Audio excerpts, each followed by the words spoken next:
सहारनपुर गांव के बाहरी इलाके में घने जंगल के किनारे एक खंडहर हवेली खड़ी थी। लोग उसे अंधेरी हवेली कहते थे। वहां के बुजुर्गों का कहना था, जो भी उस हवेली में गया वो कभी लौट कर नहीं आया। हर अमावस्या की रात हवेली से फुसफुसाहटों की आवाजें आती, जैसे कोई छुपकर बातें कर रहा हो। गांव के लोग इतने भयभीत थे कि सूरज ढलते ही अपने घरों में बंद हो जाते। लेकिन आदित्य, एक युवा पत्रकार, इन सब बातों को अंधविश्वास मानता था। उसे यकीन था सच कुछ और है और मैं इसे सामने लाकर रहूंगा। रात के अंधेरे में छुपा रहस्य। आदित्य ने अपना कैमरा और टॉर्च उठाया और अकेले ही निकल पड़ा अंधेरी हवेली की ओर। जैसे ही उसने जंग लगे लोहे का गेट धक्का दिया, वो धीरे धीरे कर कर की आवाज करते हुए खुला। हवेली के आगे अंदर घुप अंधेरा था। हवा में एक अजीब सी बदबू थी, जैसे वहां कुछ सड़ रहा हो।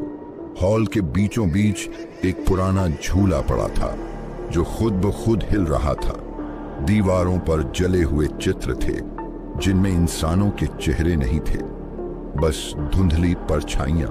तभी एक धीमी सी फुसफुसाहट गूंजी, तुम्हें यहां नहीं आना चाहिए था। आदित्य के शरीर में सिहरन दौड़ गई। उसने फौरन कैमरा चालू किया और आवाज की दिशा में बढ़ने लगा।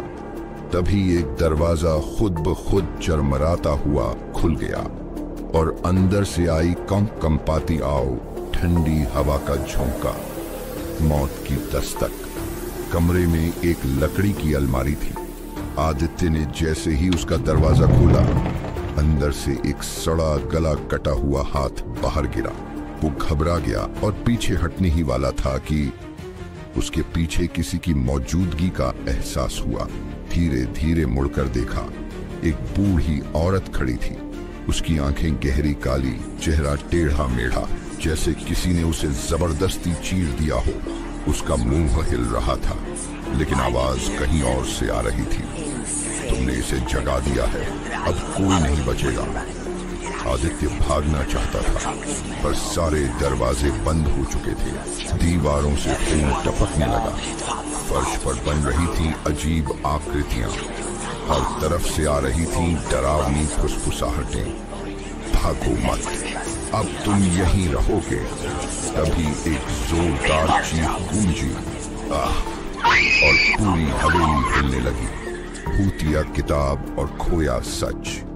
एक मेज पर रखी थी पुरानी किताब। आदित्य ने उसे उठाया और जैसे ही पहला पन्ना पलटा, दीवारों पर आकृतियां बनने लगी। वहां लिखा था, यह हवेली पहले एक शापित स्थान थी।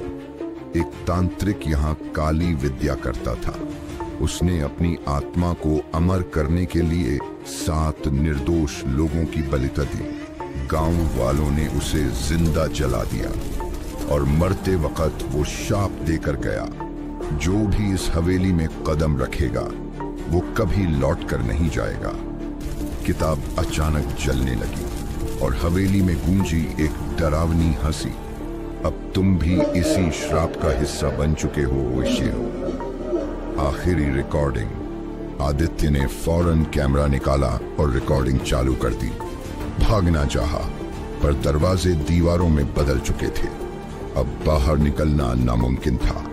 उसकी सांसें तेज, हाथ कांपते हुए। तभी किसी ने उसके कंधे पर हाथ रखा। ठंड इतनी थी कि उसके शरीर में जान ही नहीं बची। एक चीख गूंजी और फिर सब कुछ शांत हो गया। अगली सुबह गांव वालों को हवेली के बाहर सिर्फ उसका कैमरा मिला। जब उन्होंने रिकॉर्डिंग देखी, उसमें आदित्य की टूटी सी आवाज थी, मैं यहां फंस गया हूं, मत आना, ये हवेली जिंदा है, ये तुम्हें निगल जाएगी। और फिर कैमरा बंद हो गया।